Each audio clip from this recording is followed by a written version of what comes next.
Yeah, if I tell that story, then I'll have to tell a lot more miraculous stories, and it would take a very long time. Nga tangbo pene chagale undana kandesa humbaresna. Ngenyilam nala. Ondo pewa sochi tani chik michi yore. Ote nyilam tanga dende kosa chembo chik. Me tene nyilam chitana. Tene shuku chik galan dende tengedo tele yi uchin trido. And so I met a man, and I had a dream, and in my dream the man was wearing and so he was oh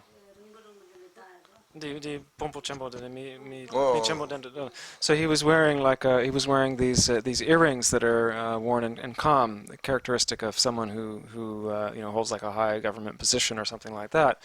And he was holding up a piece of paper, and he was writing in Uchen script on this piece of paper.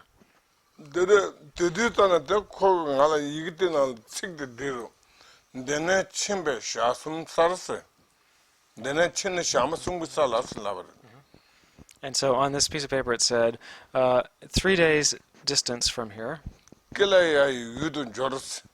you will reach the land of Kilaya.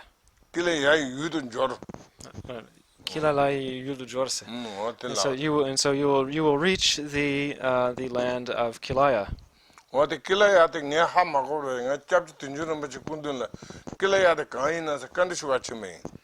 And I wasn't sure what this was, and I went to His Holiness Dudjom Rinpoche, and I said, what does Kilaya mean? And Kabje Rinpoche, Dudjom Rinpoche came outside and sat down. And Dudjom Rinpoche was outside also. And he said, no, Kilaya means Purba.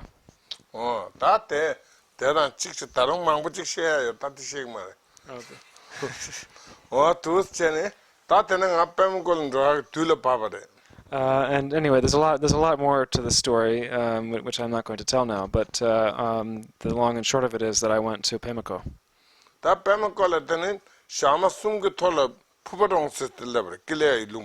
And once I reached Pemako, in 3 days, I reached a place called Purba Dronkir. So that was what was referred to in the dream.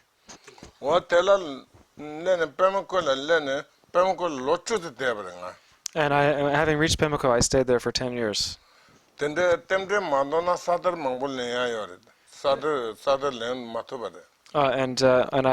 I could have revealed a lot of earth treasures there, but the circumstances did not work out for that.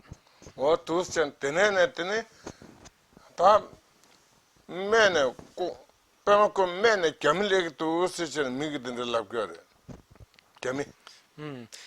then I heard that the Chinese had reached the lower part of Pemako.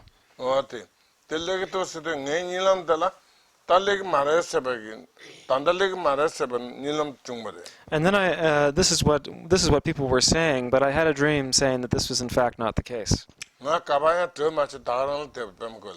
And so I didn't go anywhere. I stayed there.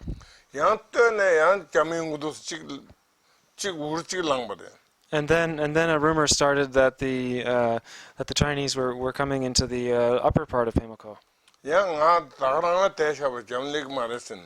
But I still stayed where I was, and I said the Chinese won't be coming now.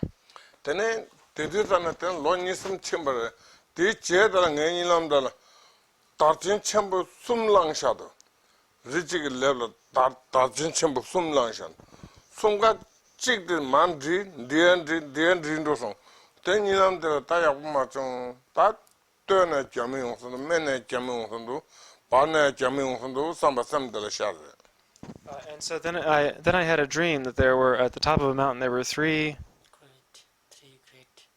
Dachin, like big prayer flags. Yeah. So I had a dream that there were three large prayer flags, the vertical kind that are attached to a pole, on top of a mountain, and each of these three came down in succession. First one, then the next, and then the third came down. And when I awoke, I thought that this was an indication that the Chinese would invade the upper, lower, and middle parts of Pemako, and that this was a bad sign. Then the capella Tijiga chamber. That Pemako Yonso Toba and the Mammy to Grace. Mammy Tondachi the Ngapja Tojabare. Mammy. And so the Tibetans in Pemako formed an army, right, of 1,500 people. Tondachi the Ngapja. And so there were, so these were mostly young men, of about 1,500 in number.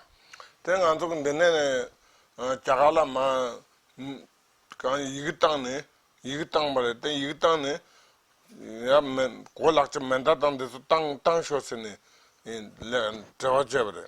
And so we sent letters to India asking for supplies and equipment, like military equipment, guns. Then I teach an Ala Mami Chuyere, Netala, Mami Sunga Chingy.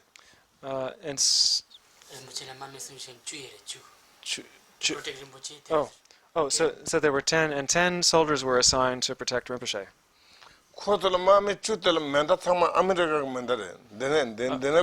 And so all of their guns were American-made guns.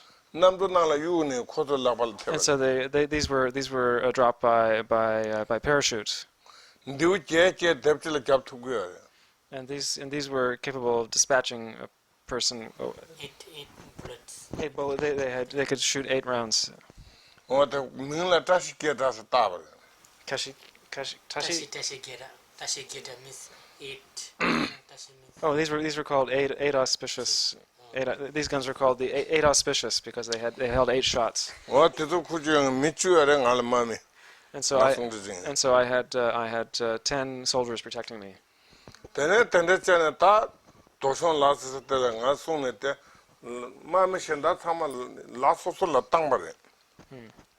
And so all of the other soldiers were sent up to the different mountain passes. It's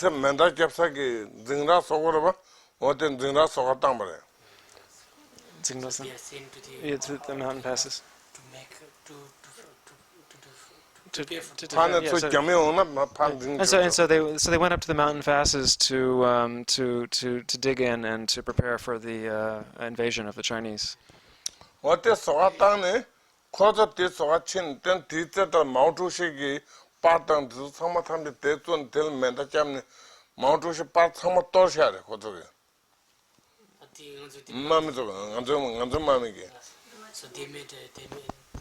make it like they got a photo of Mao Zedong, Mao Zedong, and they shoot to the photo. Oh, Mao Zedong, yeah. So they found photos of Mao Zedong and they used them for target practice. So they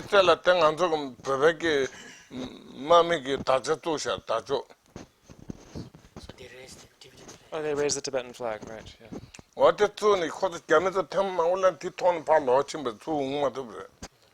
So the Chinese approached many times, but were forced to go back. Yeah.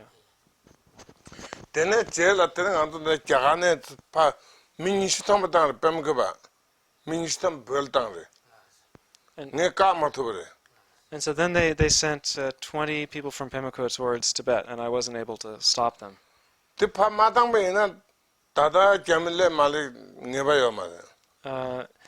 And they weren't able to tell if the Chinese had come or not?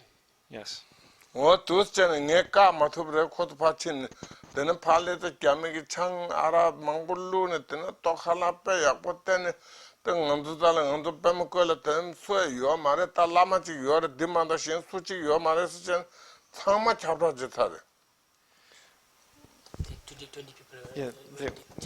Yeah, right. Yeah, then.